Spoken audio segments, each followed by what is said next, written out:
Good afternoon, everyone. Welcome back to another great episode of Basscast Radio. I am your host, Brian Carter, and Hank the Bass Geek.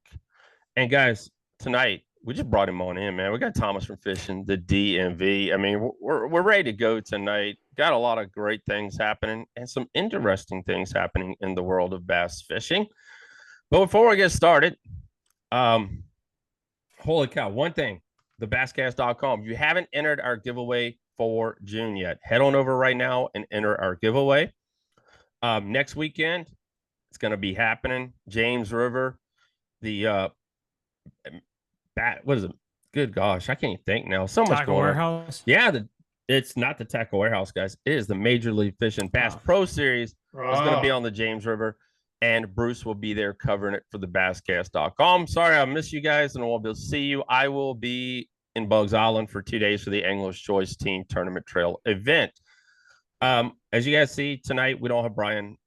He's not with us tonight. He's on the road, but we hope to get him back in this show. And guys, we're just going to talk tonight about what's happening. The show did great. We did a few weeks ago. And I thought we'd just start making this maybe a monthly thing where we all get together and just discuss what the hell these anglers are doing. I mean, it really is what the hell these anglers are doing. But before we dive into that, Geek, we're going to let you take it away first, man. What's happening in your world, brother? Man, it's the same old, same old. You know, we are living the grind, as I always say, throwing out videos, banging and slanging.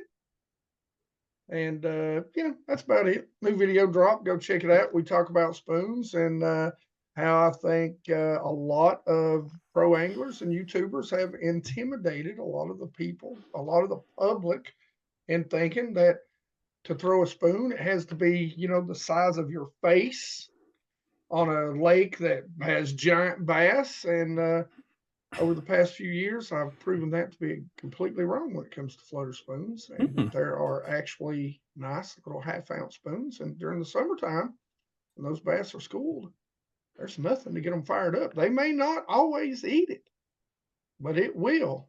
Just like a crankbait, it will fire those bass up, and you can follow up. I have never thrown a spoon before. I mean, I've been given two, but I've never thrown them. So, I mean, I hate the heat, but that's just me. As Thomas said the last time we did this, a very forgotten and underestimated the art of the follow-up bait. Mm-hmm. So, we talked about that on the last episode we were all together. Yeah, I remember watching the old school Bassmasters, and you see them throw a buzz bait, and all of a sudden you'd have that boil, and they come back with a Senko or a fluke, and that stuck with me so much when I fished topwater as a kid, and it did go away for a long time. Yeah, and there's so many other things, like right now. I mean, listen, yes, I'm fishing Highlands Reservoir. I'm catching bass. I was on the lake today. I'm catching bass, over 102 foot of water that we're chasing shad. You throw a jig head minnow out there, they don't respond to it. You throw a spoon out there, you maybe get one to bite, but they go crazy over it. There's no other bait that being able to watch them when you let it drop just past them and rip it back up past them, that they just go insane over. It's like playing with a cat, they just are going to react. Heck, and then even if they don't bite it, throw that jig head minnow or a fluke in there, and it's Katie bar the door. They just can't stand it. Preach. Yeah. All right, Thomas, what's happening in your world, brother? Hello. If you guys don't know me, I'm Fishing the DMV. We cover everything from the people that live in the DC, Maryland, Virginia, greater area, and plus the fisheries. I'm a masochist, so we're trying to pump out 4 episodes a week right now. We did get our software figured out finally for a call-in radio show. We beta tested it 2 weeks ago, so we're going to incorporate that. Had some fiery call-ins about kayak fishing, too many tours and stuff. So we're going to get that into the rotation. And I did book the guy who created the paper on forward-facing sonar's effects on the fisheries. It was a couple-year study he did out of Texas. He's part of the Texas Fishing Game. I have him scheduled. This will be a long, in-depth, nerdy conversation going through his whole PowerPoint presentation. I wanted to share it, but there's an NDA I had to actually sign before I could share it and stuff. So that's going to be great coming up in a couple of weeks. Yes, you got to be falling fish in the DMV. I mean, the dude, he's a hoss, man. Thomas is dropping content like a mofo. The number one podcast right here in Central Virginia. I don't want to. We don't want to talk about numbers, but he has to be. We just put out one a week, Geek, and we're happy as hell we can do that. It really is. It's crazy. We're blessed. Yes. So, guys, like I said before, I thought we would, do these monthly kind of get-togethers, discuss what's happening in the world of bass fishing. I did forget something. Dave Miller, we got a new writer. Please check him out. He does a little recap of his event last weekend on the Potomac River. So head on over and read that as well. He dropped a lot of great stuff, a lot of great baits, and a lot of great tips. So, I mean, if you haven't read it yet, you need to go read it now. But, guys, let's get this bad boy kicked off here with what we don't want to talk about, but forward-facing sonar. And the changes that could be coming in bass, as well as other organizations in the world of forward-facing sonar. For you guys who don't listen, I listen to, well, I listen to him, and then after a while, I get bored of listening to him. But Famous Fisherman, if you guys are not following him, you need to. He is, I don't know how he's in the know so much. He's got a lot of friends in the business. And he dropped something the other day when he was at the last Bassmaster Elite event. He did drop something pretty funny. He said there was no cheating in that event. I mean, that was pretty daggone good. Everything looked great. I mean, everybody's behaving themselves. So that's pretty cool. But he dropped that Bass is going to make some changes in 2025 and looking at 60 inches of screens and, reducing the amount of transducers that are on anglers' boats. I mean, guys, I have seen some of these guys' boats. I mean, I went to the Major League Fishing event, been to Bassmaster events. You got to pump some iron now to pick up these trolling motors. I mean, there's so much stuff, junk hanging. I mean, the days of one transducer there is over, man. We got a plunger on the front of some of these boats. You guys heard me say it before. But let's talk about that first and dive into that and get everybody's thoughts and opinions. I'll go first. I think it's about damn time that they did something like this. I think it's a little weird that if you do the mathematical stuff of 60 inches, it still gives you a lot. So I don't think anyone should be complaining too much about this rule unless you are really far off on the 1 percentiles that are literally running $100,000 worth of electronics. I mean, I was doing a little bit of calculations right before we started here. That still gives you the biggest screen possible for your forward facing sonar, which is your 22-inch screen. Yep. Then you can have that hooked up to a 12-inch Garmin up front, and then you can still run two 12s right at the console. So for most people, I don't think it changes much. No. And I mean, this argument really does boil down to, I mean, when it comes to the sport, it boils down to pricing out the everyday man. It's really a money thing. Yeah. And so I haven't seen this or didn't get to hear about it. What's the limitation of transducers? That has not officially come out yet, but I mean, a lot of the guys are running the saltwater transducer.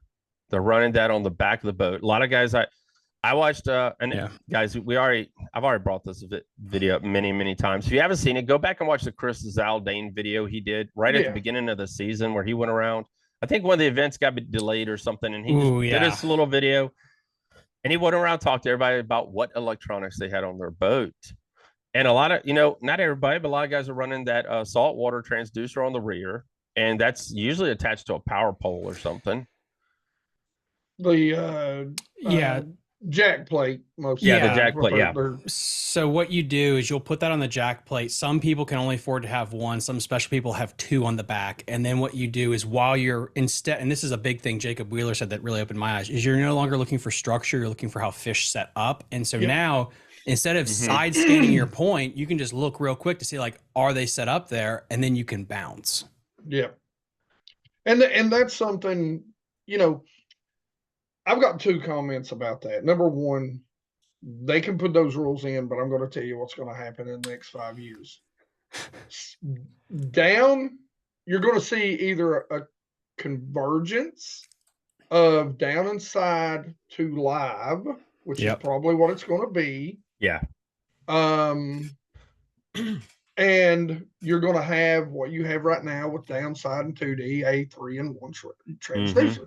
So they're not going to have all these transducers on the side. Let's face it, the iPhones got smaller. They can do more. You're not going to outpace. You will never, just as in most governments right now, government cannot keep up with technology, and neither will rules from these events. I just don't think they're going to keep up with the technology as it grows and changes. And I have two things to say to that. So the first one is, when it comes to how you limit it, it should have been a money thing of the value that is on your boat should not be a certain amount. Like, that is the way you can curtail this to make it truly equal. That the sales price that anyone can pick this up from, it's $100,000 or whatever. Boom, that's how you lock this bad boy in, because that is something you can control. Like in NASCAR, there are certain variables that you can control. You know what the size of that engine is and what its horsepower outtake is. That's kind of how you do it with that. And I agree with you about the transducer, but as it's been mentioned, they didn't say anything about that yet. And this happens in Hollywood a lot. When they want to test the waters, they'll make an announcement that this movie's in the works when it's not. They just want to see if people are for it or not. And I bet you house money, they're like, hey, 60 inches, easy win. We'll do that. We'll hold off on the transducers. Let's see how much people complain about this first. Yep. And what transducers? Are we just limited live? Are we limited, but it's like you said, and I mean, I do it the cheap and easy way. I mean, I'll be first to tell you, I share my live to my console graph. I get up, I run up right there real quick, throw my transducer down, hold my remote for my trolling motor, put her in gear, drive around, look at the move, change position, look again, move, change position, look again, jump up, pull it up, leave. That's, I mean, I just can't afford to put. But I do like the two other transducers on there. I do like the two comments you guys both made, though. The comment, first of all, about limiting, putting a set price, because the sport has gotten, sport's gotten like NASCAR. I mean, you brought that up. I mean, the smaller teams cannot compete. And, if some of these young kids, I'm not saying it's true, but daddy's money, mommy's money, and buying $20,000 worth of equipment to go on the front of a boat. I mean, a lot of guys are dropping out, and we've discussed that many, many times that, some of the older anglers left, and we know Fritz left, and we know two other older anglers left and went to the MPFL. But I mean, they were getting cut anyway, probably because the young kids were coming on and they were at the bottom of the daggone list. But at the same time, I mean, a lot of these guys had a lot of years in bass and a lot of history in bass, but it's just become a different sport. And that is something we could do a whole episode on. Is this? This is a hot take that might get me kicked off the show. There's this idea in fishing that all these people are owned to be able to stay a professional athlete as long as they want. When in any other sport imaginable, could you imagine a running back being like, listen, I know I'm 55, but we need to change the rules because these kids are taking my job. No, it's not. And this is what makes what Rick Clunn does to an extent so amazing. So when you get a Jamie Moyer or a Tim Wakefield, if you're going baseball analogy, that can at 45 years old still do it. But guess what? It's not your right to fish until you want to stop at a high level. That's why it's a competition, I thought. Yeah. Oh, yeah. I agree. I agree. I've said it. We've had this discussion before. Listen, there's a lot of guys. I equate it to the rule in NASCAR listen, I love the heats in NASCAR. I love racing to win because winning gets you in the playoffs. I love the playoffs. Now, how does that equate? That equates because for a long time, Matt Kenseth won a NASCAR championship and never won a race the entire daggone season. So my point is, some people points race. Yeah. Some people cruise. Yes.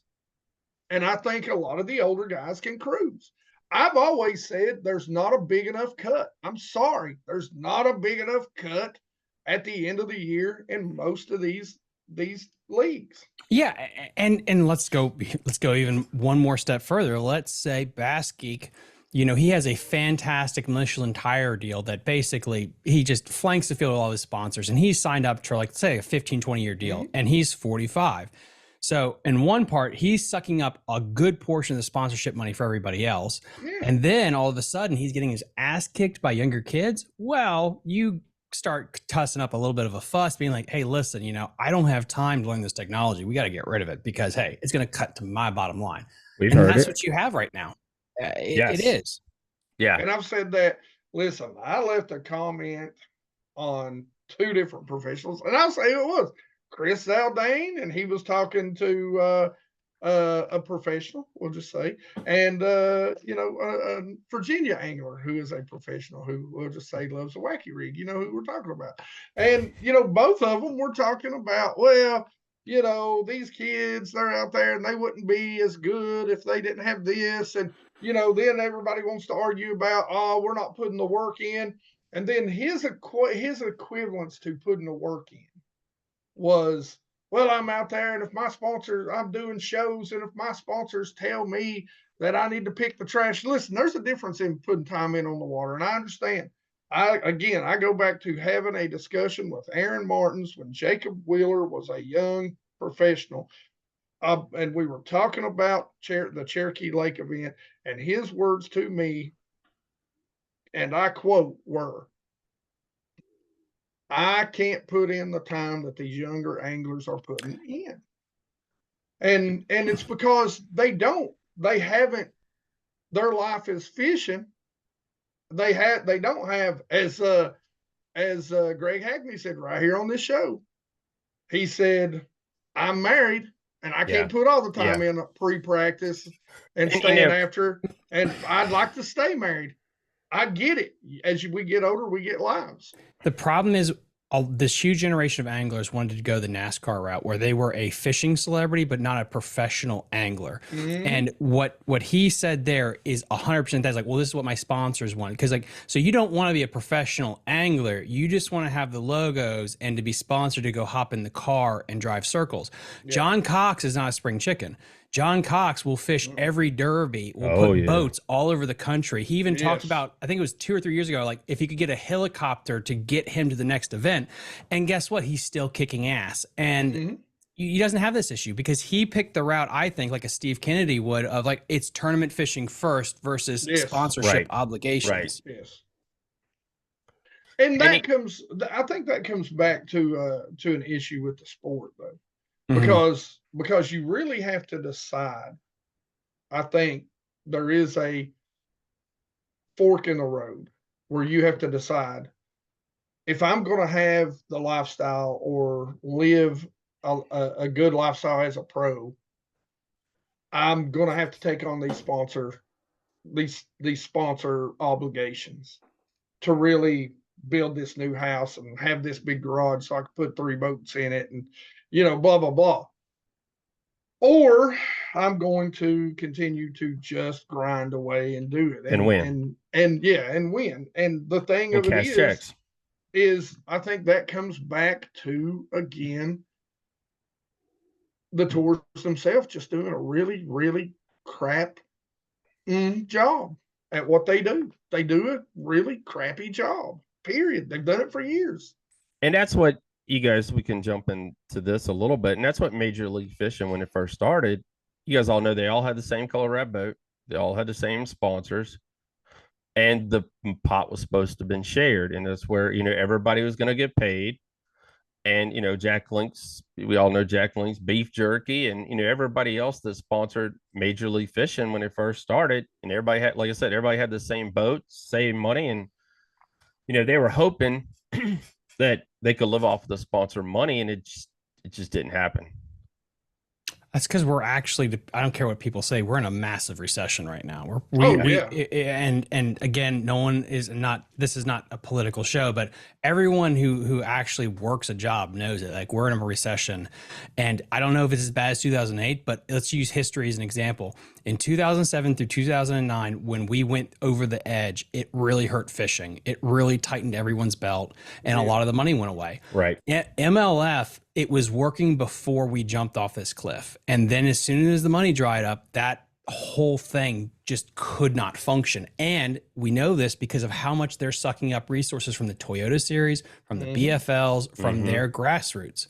People say it's not working on the bass side, but that's because the bass does not have the same grassroots to pull from like FLW had, which is what MLF bought. Yeah. 100% true. For you guys who paid attention yesterday, because podcast, we always drop ours on Thursday. There's a new event out, guys. Another event out. And you kind of wonder about this as well. It's called the Unified Pros announces the Ultimate Angler World Championship. $500,000. No forward-facing sonar again. You guys can head on over now and to the basscast.com and read that, and you can get registered. But the last tournament that they did, that was the guy, an engineer, software guy, some tech guy, business owner, something like that. It really didn't do what they were thinking. I mean, this is going to be down in Alabama, Lake Gunnersville. It's going to be down there. I'm not sure. I haven't read deep into it, how much maybe the city's putting up on this to bring, tourists and people to the town, because that's how, all the rest of the tournaments do. Mm-hmm. But I'm wondering, what do you guys take on another non-forward facing sonar event when,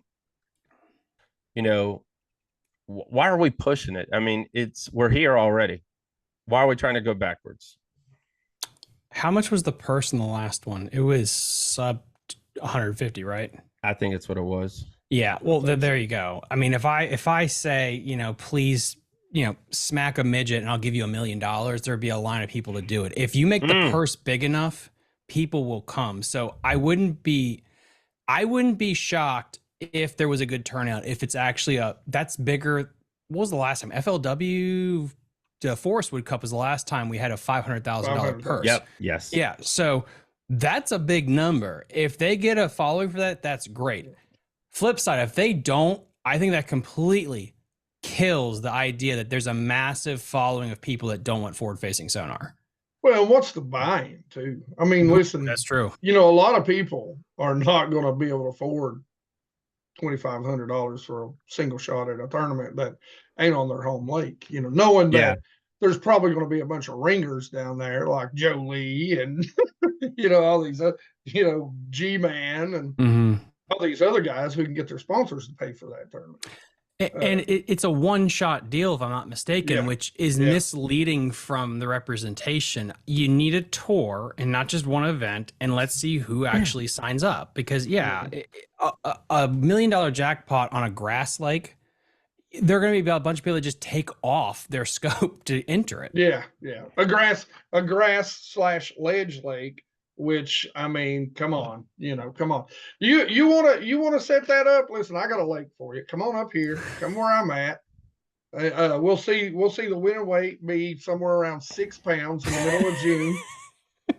Because you're not going to be able to fish deep enough. I mean, you're not going to see them because they're all out in the middle of the lake chasing shad. So yeah, come on, talk to me.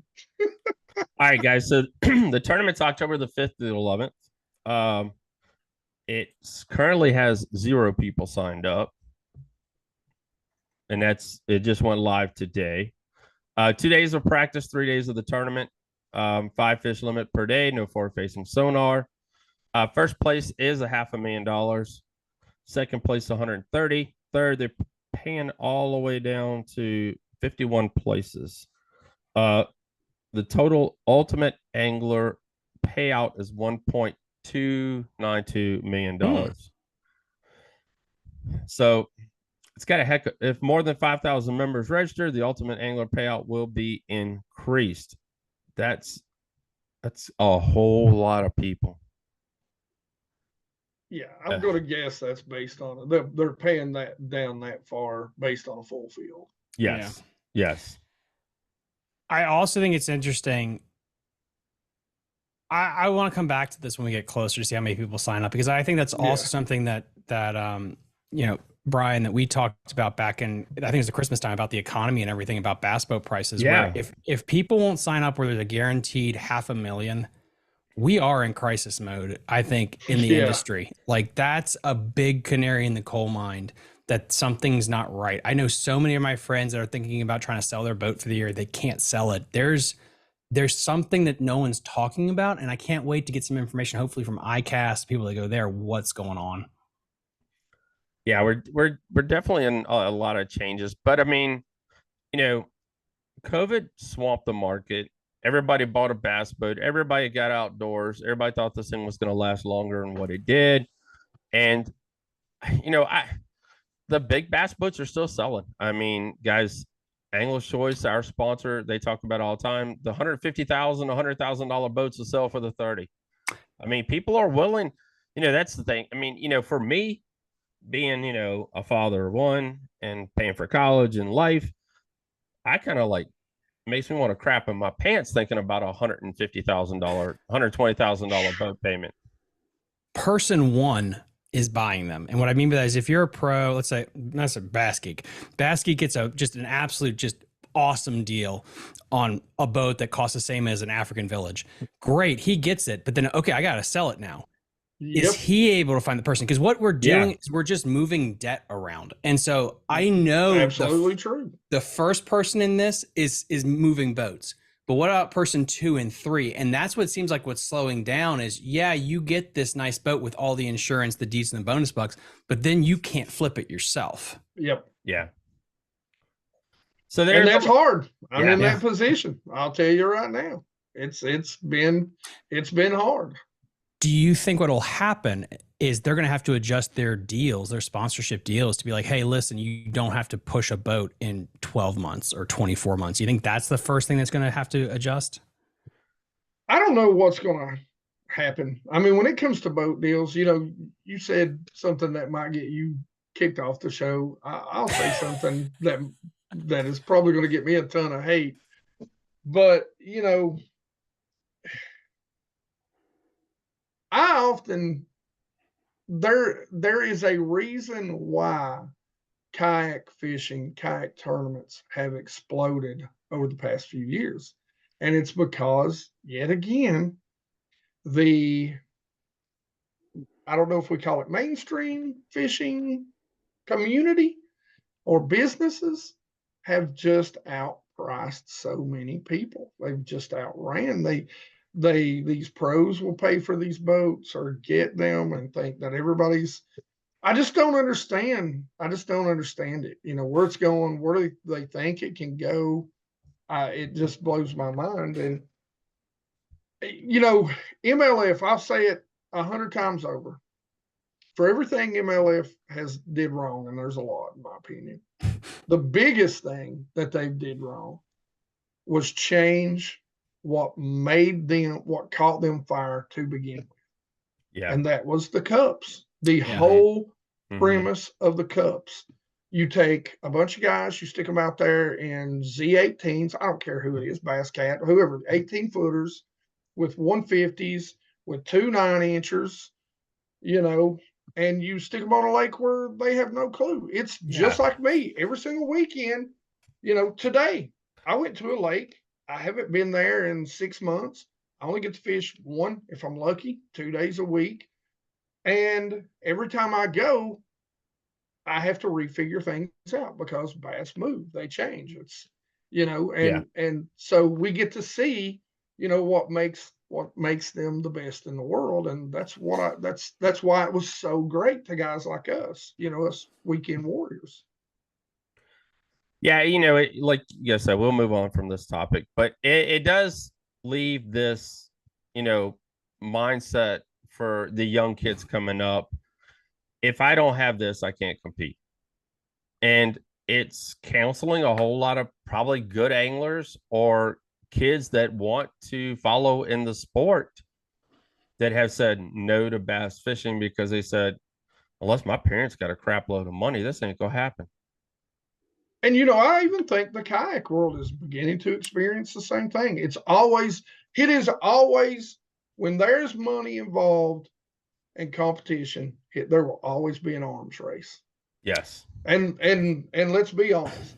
And what makes kayaking even worse, in my opinion, is you watched your older sibling run into a door, and then you're like, let's do the exact same thing.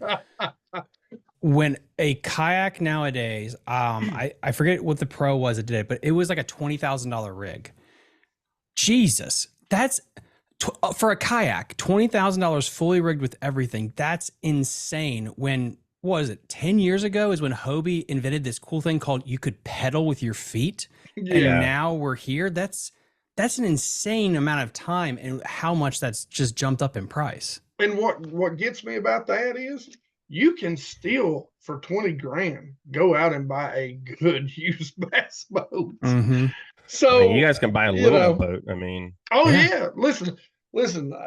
I've got a 20-year-old 98 Triton sitting out there with 4 drafts on it. Guess how much I paid for that? 12 grand. You know? Yeah. I mean, yeah. So we'll move on from this, but like I said, the market is ever changing, and it's leaving, you know, up and comers with just completely bad taste in their mouth. So I want to highlight a little bit on the Zach Burge event that happened 2 weeks ago while I was down there at in North Carolina, down Edenton, North Carolina. And guys, if you ever get a chance, I'm not sponsored or anything, but Eden's a pretty cool little freaking town. And it's a beautiful river. It's wide, it's deep, it's stained. it was a good fish, good tournament. And you guys all saw there were a lot of freaking fish caught. Mm-hmm. And Zach, you know, he won. What is it? He won the round before the championship round that day. He was leading that, and then to come to find out that, you know, he was disqualified, and then, you know, then they gave back to him, and because he called the tournament director to ask if he could go to another body of water, and he had to go underneath a bridge to get to this body of water. So he had to sink the boat a little bit to get to another body of water. The tournament director said, yes, you can do it, which a lot, you know, we've all seen it done before, but, and then they DQ'd him. So just one of the things where, what is happening with what's going on with Major League Fishing? You know, your tournament director is supposed to be the one that makes the calls. And Zach had a good chance. He wouldn't have won the event. No, I mean, he could have won the event because this, I mean, sorry, go backwards. The final day is zeros. So, I mean, instead of finishing 7th, he could have won this thing. I mean, he was up there. I mean, I don't, if this happened in Bass, would we know about it? Interesting. Because they're the mafia, man. They will throw concrete shoes on you and put one in the back of your head before stuff gets. There's been some stuff that's gone down that none of us will know about. Yeah. It's right up there with what happens in Bass stays in Bass. Yeah, but I do like what you just said there, because that is 100% true. Because there's a lot of stuff that we hear that you like, you know, and we can dive in this in a minute. We'd heard that there was going to be a big meeting. There's a lot of the anglers that wanted to call for a meeting and talk about some of the stuff that was going on in Bass. And man, that thing it's got crickets after that. Yeah. And this is something else. Again, people have such a short memory. There's a reason MLF was created, and every person that loved jump ship. It's because of this mafia mentality that they have always had, and Bass has not changed very much. No. And if you want transparency like the NFL or someone else, there will be drama because you'll know about all of the stuff that makes the sausage what it is. So I don't know. No, and I want to say something about that, but I also want to say something about the Zach Burge thing. June the 11th, I was married for 30 years. So I've learned, having 2 kids, that you never cut the legs off of your spouse. Right. I love how he started with his marriage, and I was like, okay, where's he going with this? In front of the kids.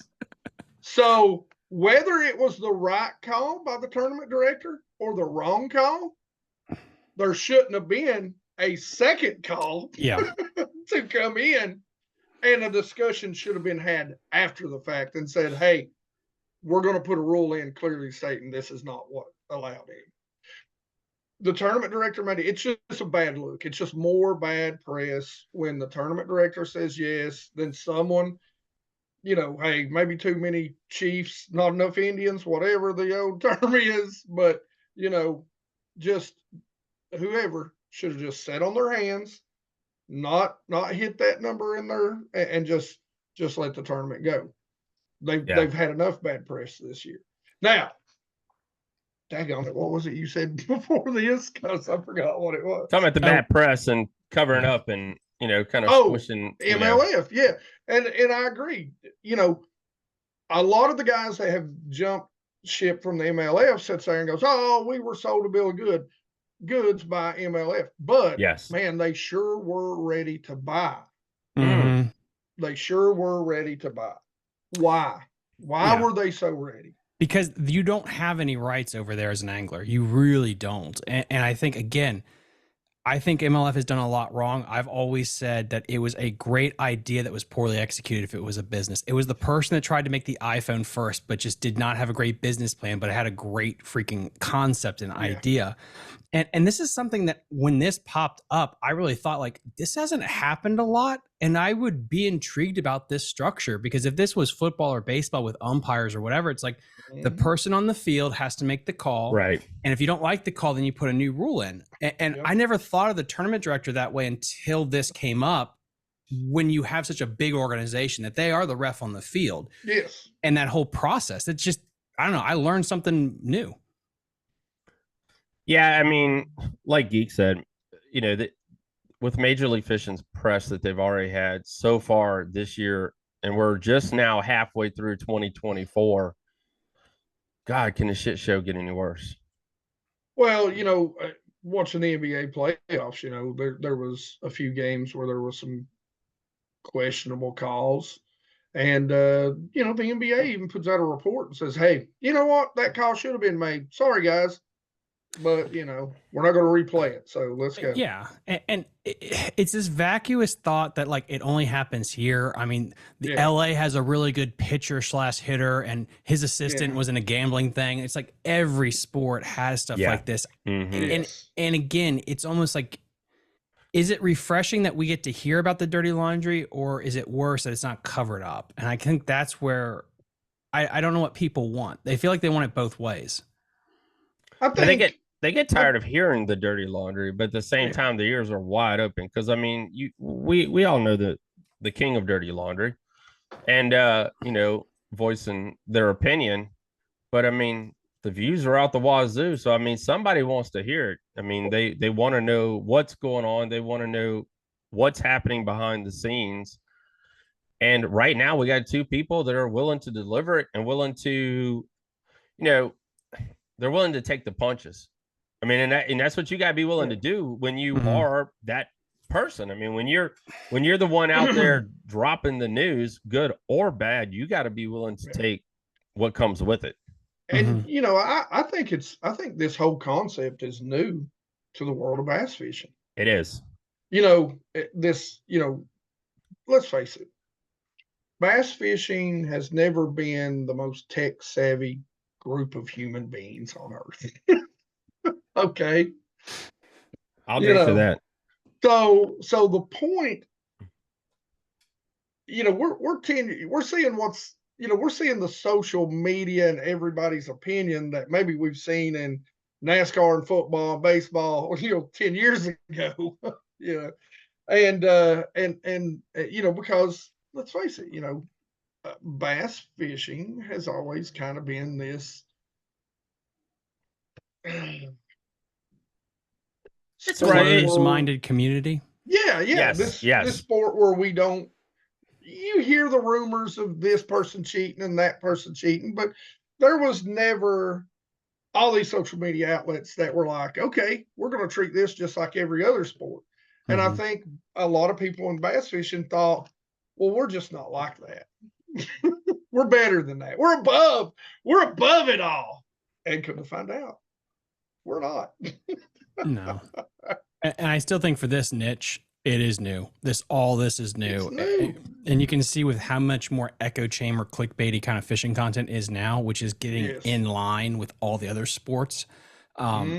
Yeah, and it'll be interesting in a couple of years once people kind of get tone deaf to it and becomes white noise, how it'll balance back out. Yeah. But like I said, now they're getting thousands of views on their videos, and they're breaking the news to us like never before, good or bad. And it's just, we've all had our favorites. I kind of consider fishing as NASCAR. I mean, I love Tony Stewart, or you know what I'm saying? I mean, I love Kevin Van Dam. And it really is like that. And once Kevin Van Dam retired this year, I mean, there's so many people that know Kevin Van Dam, but don't really, know that he fishes. But just like Kevin Van Dam, I like Tony Stewart. He races. I just know Tony Stewart. He races. I like him. He's got a great personality. But that's what the people outside the world of fishing, it's how they kind of look and kind of how they put it all together. And when one of these scandals or issues or cheating, like we discussed in our first time together, goes down, I mean, it's a black eye for everybody. I mean, it really is, because we're such a community. Fishing really is a tight community. And when stuff like that comes out, it kind of puts a damper on it for a little while. And we still, those two fishing scandals that we talked about, the weights in the fish and the transporting of bass, I've seen nothing from that. It was nothing. I don't know if you've seen anything, Thomas, but I have seen nothing from that except for the initial press releases that came out that it happened. Well, it's because the important stuff never gets coverage. Like, you know, how a lot of places are going to spray more herbicides in lakes because they think it's going to counteract E. coli and stuff. Well, that won't get covered because that's yucky, boring stuff. But, you know, James Watson's coming out with a new slogan. So let's make sure we cover that bad boy, which it doesn't affect 90% of the people that will consume it. And I think the velocity is getting to the point where it will all become white noise because you'll forget James Watson because there's something new to complain about. And I think we're hitting that terminal velocity this year. You know, I will bet $1 on that. That's what's going to happen to where, you're not going to care anymore because, okay, what's the next thing? What's the next thing? Well, I'll tell you, I wish we would find something new other than forward facing sonar. Because I'm so sick of having people comment on my videos. Well, you're just staring at a screen all day long. You know what? I'm not a pro. I'm going out to catch fish. I've got one thing in mind. Listen, I'm lucky enough to live in the Appalachian Mountains, and it is beautiful. Yes, I don't need to go hiking to see scenery. I can walk out my front and back door. I am there to do one thing, and that is stab a bunch of bass right in their face holes. And anything that helps me do that, I'm going to buy it. And it's getting kind of not getting the praise that it deserves. That there was 2 major tournaments where there was a guy with a frog that didn't use forward-facing sonar to be successful. And it's something that I'm going to be bringing up on one of my episodes of The Biologist, where if you had more shore cover or grass or things like that available, you would have less forward-facing sonar. But if you get rid of all of the grass and all of the docks and you just submerge 2,000 Christmas trees in the damn place, you're going to have more forward-facing sonar bodies of water. Welcome to Smith Mountain Lake, everybody, the home of the Christmas tree. Yeah, exactly. You know, they don't even put Christmas trees in the lakes that I fish. It's just giant clear valleys that have been flooded with rock. So Smith Mountain Lake it is a Christmas tree haven on that lake. I mean, there are so many Christmas tree spots where people just distribute trees every freaking year. And I had somebody call in on the show. It's like, why can't we get lily pads or water willow in Smith Mountain Lake? And I was like, I have no idea. That makes sense. Like Lake Anna has it, and it's changed that fishery where you have a population shallow. And who would complain about water willow or lily pads? But these aren't the conversations that we should be having at our local lake communities. It's true. I agree. Great conversation, man. Great conversation tonight. Like I said, there's so much happening in the world of bass fishing every freaking week. Something is changing. Something new is popping up for us to discuss. If you guys out there listening have a topic or want something for us to discuss, or like I said, you guys can tune in to Thomas's new live show. When are you? So what nights are you doing the live show, or what's the plan? What is the ultimate plan for the live show? That is interesting. Monday Night Live. I always go live on Monday nights with special guests and also doing the call-in show. I might make Tuesdays starting in July the call-in show time. Okay. I've got to figure that out. So I'll just go 2 back-to-back shows live and I'll sleep later. So, but more information on that coming soon.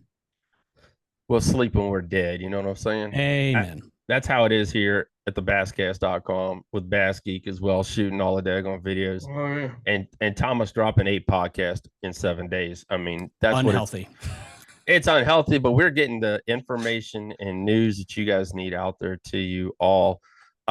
Geek, what's ahead for you, brother? Well, speaking of doing 4 shows, starting the 30th of June, we're going to start doing 3 videos a week on YouTube.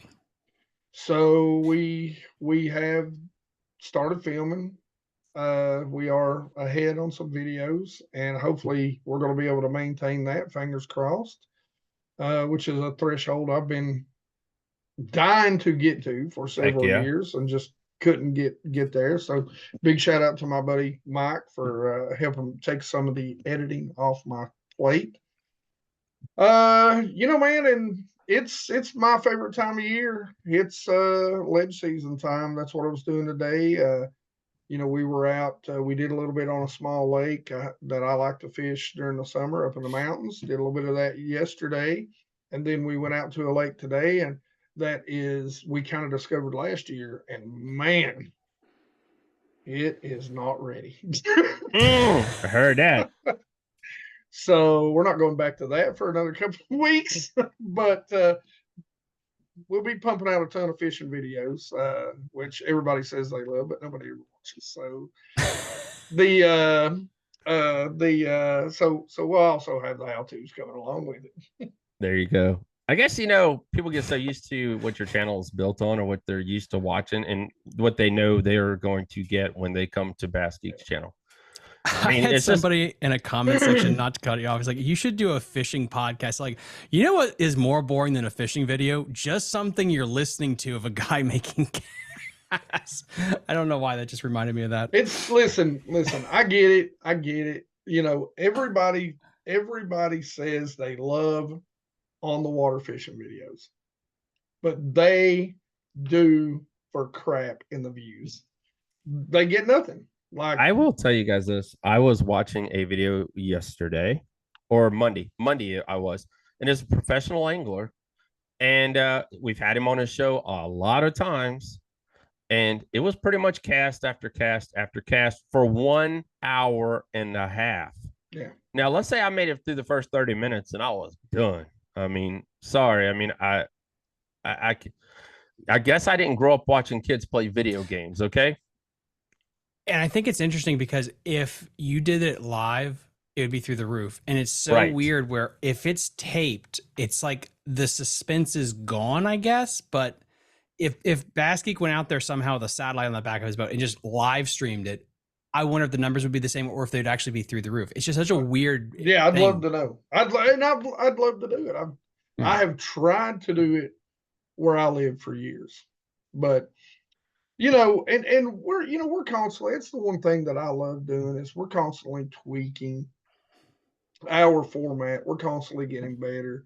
And I'm sorry, I'll say it. I think we've got some of the best how-tos on a lot of different baits on YouTube. I mean, we give you, you know, we took one bait and talked about it the other day, and it was my 8 favorite ways to rig it. And every single one of those had underwater footage. Where are you going to get that? That's so good. I mean, where are you going to get that? Nobody does that. We do it. I mean, crankbaits, we do it constantly. Like during the winter time, I'm hanging off a boat, half submerged in 45-degree water, getting underwater footage. So our how-tos, I think, are great. We try to keep the pace moving, but we cover everything, you know, literally from, you know, how the bait works, how to rig the bait, rod reel line, how to cast it, where to cast it, places to fish it, even how to set the hook, how to fight the fish, and how to land the fish. I mean, we cover it from start to finish. So guys, that's a plug. Make sure Yeah. you follow Bass Geek, and make You sure know, you and I hit the mean, the follow and fishing like and share. videos, we're trying to make them less vlog. about me just catching fish and more about just, look, we're doing this. This is what today is. Here's what we're using. Here's the modifications we've made, and this is why the bass are doing that. So we're trying to get better at that too.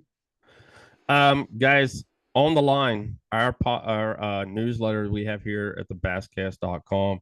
Thank you guys for being a part of that. We're almost up to about 1,500 subscribers, and we got an awesome open rate. I'm going to be writing less. We're bringing in Mr. Carson Maddox. He just wrote a story, and it is blowing up on the basscast.com right now. The gray area. What is it, and who is to blame? What is it, and who is to blame by Carson Maddox? It is up now on the website. But we're going to be moving him to the newsletter and helping me out with that. Also, something we did this past week, the Hunt Report. I've been listening to a lot of I listen tons of podcasts. I really, really do. And I don't listen to a lot of fishing because I'm already in it every single day. But we've decided to do a hunting newsletter. And we're going to dive into that this fall. And the newsletters are separate. They're totally separate and totally separate content from what you're going to see on the basscast.com. So the Hunt Report, it'll be coming out this fall. And guys, check out our new writer, Mr. Carson Maddox, to our newsletter. Go wrap it up with you, man. Fishing DMV, Thomas. Yeah, I mean, as always, guys, we got a ton of episodes. We're trying to pump out about 4 episodes a week right now. We are only 5 Patreon supporters away from our next goal. As everyone knows, you cannot find a single sponsor to save your life right now. So if it wasn't for Patreon, I could not crank out 4 episodes a week. I would not be happily married, for one. So if you would like to come support the show, the only way you can do it, and I honestly think the future is just having self-supported by your fan base. Head on over. We got a lot of cool perks. Yeah. For my 2 people who are part of our Patreon, I really appreciate it. Thank you guys for sponsoring. Stop laughing, Thomas. We're going to get there. I just don't push it. I need to do better with it. Thomas is doing a great job with it. His cool, awesome graphics and all that crazy mess. And Geek's going to help me with titles. We're going to get there. Last but not least, we want to thank Dockside Live 365. You guys can head over there on Saturdays and Sundays and listen to this show. Same show airs both days. And the American Angler Outdoors. If you're not a part of that yet, the video is up. All our videos get uploaded. And we have our own channel, Basscast Radio, and it just airs 24 hours a day, 7 days a week. And maybe we can get Thomas a part of that one day. Either way, we're going to make it happen. But guys, appreciate you all listening. We're going to do this again next month. Hopefully we can get Brian back on with us. We could call Brian our historian, man, because that dude's got some knowledge. Holy cow. I don't know how he keeps it all in his head. I mean, we're talking about going back to like the 80s and 90s. Brian knows, fishing. I mean, in the 80s and 90s, I was watching Bill dance and was, I was maybe 15. 16. But Brian knows everything about the world of bass fishing. Hopefully we get him back on the next show. But I appreciate you guys listening, and we'll be talking to you all again next week right here on Basscast Radio. See ya.